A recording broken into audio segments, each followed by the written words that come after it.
আপনাদের সবাইকে আমি প্রণাম জানাচ্ছি। আপনাদের সাথেও কিন্তু দিদি আছেন, আমি আছি, ঠিক আছে? জয় বাংলা। দিদির আশ্বাস, দিদির বিশ্বাস যে আমি হুগলি জেলা সকলেই মন জয় করে নিয়ে ফিরবো, পারবো তো? সাথে থাকবেন, আশা করি আপনাদের সকলের মন জয় করতে পারবো আমার কাজের মাধ্যমে, আমার যা যতটুকু যা মানুষের প্রতি ভালোবাসা তার মাধ্যমে। আজকে অসিতবাবু এত সুন্দর একটা অনুষ্ঠান আয়োজন করেছেন, এত মানুষ এসছেন, ওনার প্রতি আমার অনেক বিশ্বাস আছে। আমি জানি উনি আমার পাশে আছেন, সাথে আছেন, একসাথে পথ চলবেন তো? একসাথে রচনা ব্যানার্জি 3 লক্ষ ভোটে জিতবে তো?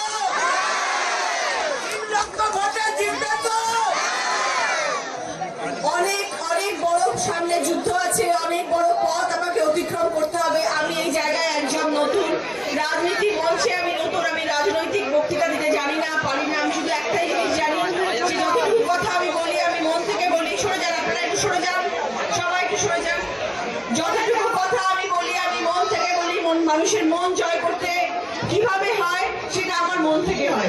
আমি ওই চিরাচরিত রাজনৈতিক বক্তৃতা দিতে পারবো না।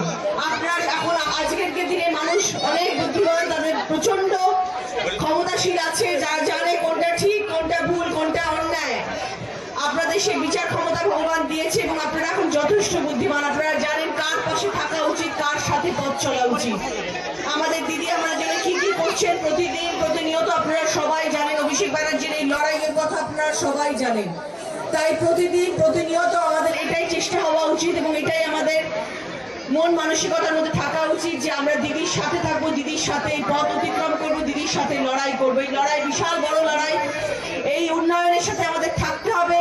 দিদির একটাই বাণী এবং দিদির একটাই ইচ্ছা, দিদির একটাই স্বপ্ন যে আমাদের পশ্চিমবাংলায় উন্নয়ন আসবে এবং দিদি তার জন্য যান প্রাণ লড়িয়ে দিচ্ছেন সারাক্ষণ ধরে। আজকে দেখুন 100 দিনের কাজের টাকা বলুন, আজকে আবাস যোজনার টাকা বলুন, আজকে যে কটা জিনিস বলুন সব কেন্দ্রীয় সরকার তরফ থেকে বন্ধ হয়ে গেছে। সেই একজনই মানুষ আছেন যিনি আমাদের হাত ধরে রেখেছেন, যিনি আমাদের বাঁচানোর চেষ্টা করছেন, যিনি হচ্ছেন আমাদের নেত্রী মমতা বন্দ্যোপাধ্যায়। আমরা যদি তার পাশে না থাকি তাহলে আমরা কার পাশে থাকবো? এটা আমাদের অধিকার যে আমরা পশ্চিমবাংলার মানুষের মুখে হাসি নিয়ে আসবো। এটা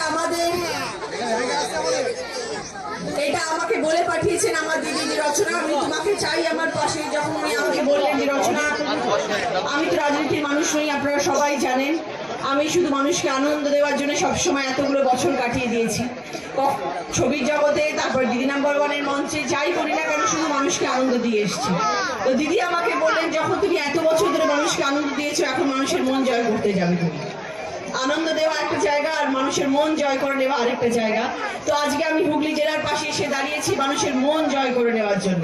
আর সেই মন জয় করা শুধু বক্তৃতা আর বড় বড় কথাতে হয় না। মন জয় করতে গেলে মাঠে নামতে হয়, রাস্তায় চলতে হয়, মানুষের কথা ভাবতে হয়।